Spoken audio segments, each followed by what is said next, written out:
আসসালামু আলাইকুম। কেমন আছেন সবাই? আশা করি সবাই ভালো আছেন। আলহামদুলিল্লাহ আমিও ভালো আছি। তো ছোট্ট একটি কথা,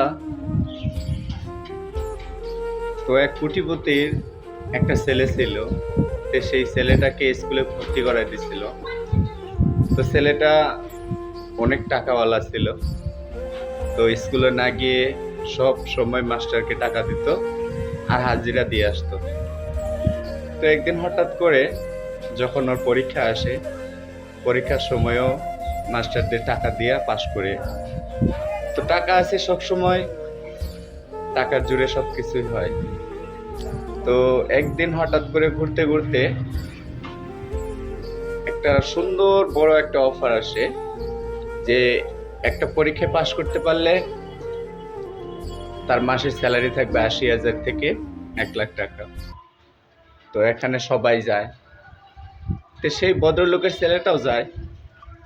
যায় সেরা যারা নিজের অভিজ্ঞতা দিয়ে নিজের মেধা খাটিয়ে পাশ করেছে, শুধু তারাই সফল হয়েছে।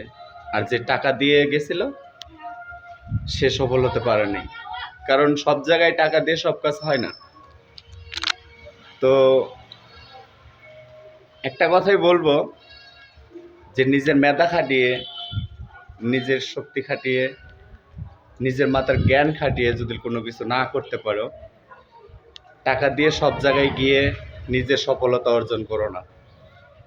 কারণ আজ হয়তো তুমি টাকা দিয়ে সফলতা অর্জন করতে গেছো, পরবর্তীতে যখন টাকা দিয়ে যখন ওই কাজটা না হবে, তখন তোমার মেধা শক্তি কোনো কিছুই কাজে লাগবে না।